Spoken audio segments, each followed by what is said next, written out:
profesor Francisco Coello. Él es sociólogo, además docente de la Universidad Católica Andrés Bello. Profesor, buenos días, bienvenido a Primera Página, bienvenido a Globovisión. Muchas gracias por la invitación. Hay muchísimos temas sobre los cuales nos vamos a estar ocupando a lo largo de esta entrevista, sobre todo porque queremos pulsar su opinión como experto en la materia acerca de esta proliferación de nuevas creencias religiosas en el país, si se está o no mermando el culto católico en Venezuela, que además es el que ampara a la mayoría de los venezolanos. Pero antes de entrar con esa materia, profesor, la agenda noticiosa e informativa del país nos obliga también a consultarlo acerca de esta decisión que fue expresada hace algunos días por la fiscal general de la República, quien preside el Consejo Moral Republicano. No hubo acuerdo dentro del Consejo Moral Republicano para la designación del poder ciudadano. Ahora pasa a la Asamblea Nacional, según lo que establece el ordenamiento jurídico en Venezuela. ¿Qué opinión tiene usted al respecto? Sobre todo por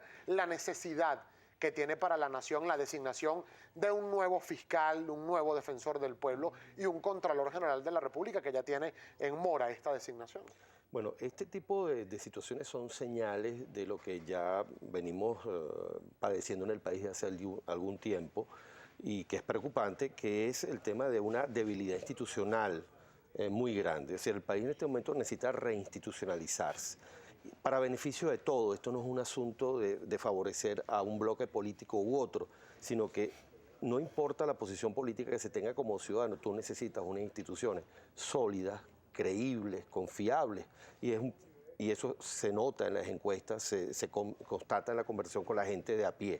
Entonces, cuando ocurren este tipo de cosas, donde lo ideal sería que se llegara por acuerdos políticos sensatos, claro. Es decir, aquí no estamos pidiendo cambiar ningún gobierno, simplemente que hay unas autoridades que, como usted decía muy bien al principio, son claves para la vida de la nación, la fiscal, la Contraloría, y el tema judicial, que todos esos poderes fundamentales para la vida de la nación hayan sido negociados a través de acuerdos amplios, donde se escucha la opinión de todo el mundo, de los partidos políticos, de la sociedad civil, de las iglesias, incluso, ya que estamos hablando de las creencias, y entonces que todo el mundo se vea reflejado en esas autoridades. Es decir, nadie está pidiendo autoridades de un signo u otro, estamos pidiendo unas autoridades que, por su naturaleza, autoridades del Estado venezolano, uno sienta que lo representan, independientemente de la posición política que uno tenga. Ahora, profesor, en este caso específico, ahora estando en manos de la Asamblea Nacional, ¿qué solicitud haría usted, no solo como sociólogo, como docente universitario, sino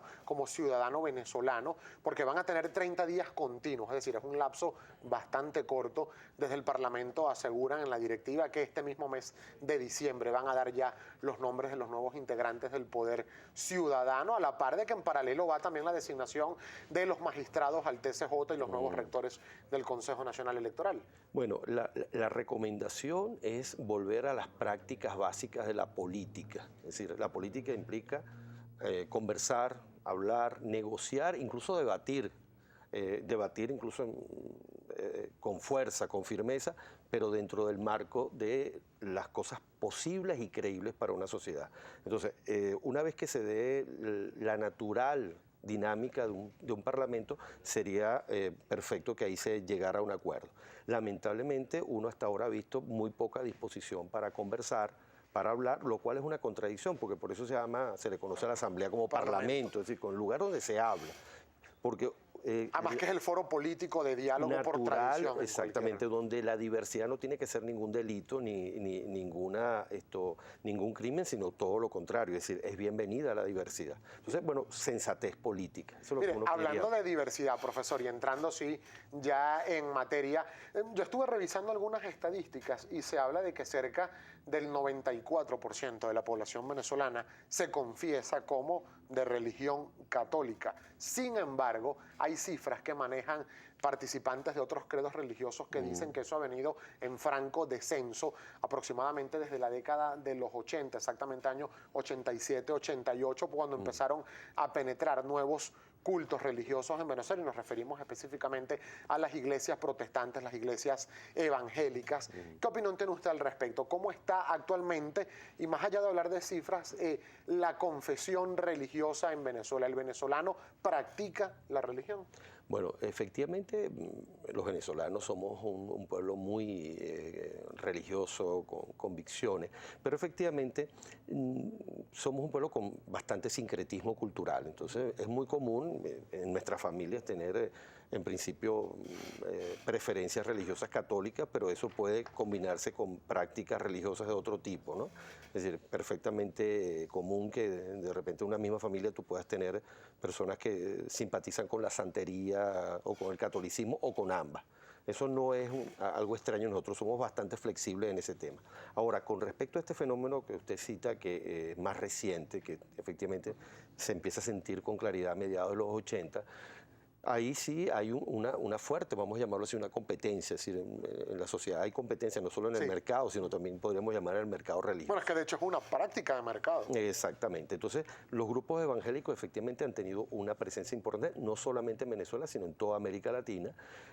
Tienen un tipo de prácticas muy intensas, muy fuertes de trabajo, de acercamiento a la comunidad.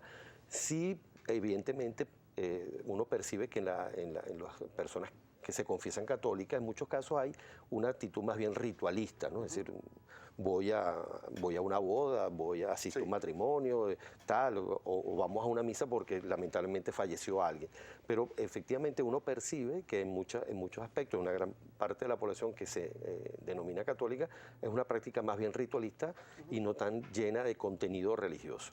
Ahora, eso es un desafío que tiene toda religión, es decir, lograr que las personas no solamente sean miembros nominales, sino que efectivamente experimenten subjetivamente la fe, las creencias, y por supuesto estos momentos que estamos viendo en el país cercanos a la Navidad son momentos para motivar ese tipo de cosas. Pero efectivamente yo creo que ahí la diferencia está en que estos grupos evangélicos sí tienen una conducta que es muy llamativa.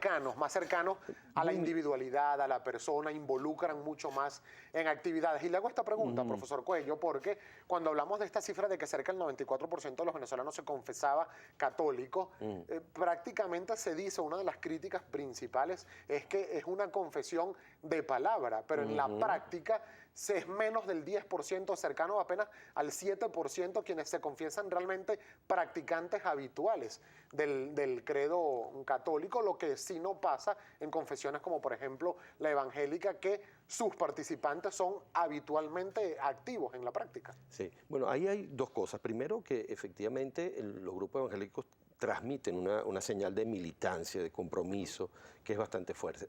Segundo, al ser grupos relativamente pequeños, tienes más control sobre ellos. Ahí hay también algo que, bueno, la cultura seglar, la cultura occidental, yo diría que para bien, ¿verdad? Cada vez más lo laico tiene un peso importante en las opiniones de la gente, cosa que por siglos se luchó, es decir, que lo religioso no controlara todos los aspectos de la vida de la gente, sino algunos aspectos. Y el hecho del libre albedrío por parte del ciudadano. Entonces, ahí ese control social ha disminuido. Hay prácticas sociales que compiten, es decir, desde los medios de comunicación, de recreación, compiten con el mundo de lo religioso, y también está el tema de una sociedad que es más democrática, más flexible, más diversa, permite que las personas se sientan en libertad de tomar sus decisiones, exactamente, y no hay tanta presión. Por ejemplo, si uno se guía por las sociedades, por ejemplo, de origen islámico, con algunas excepciones, uno diría, pero esta gente realmente está metida en esta religión. Sí.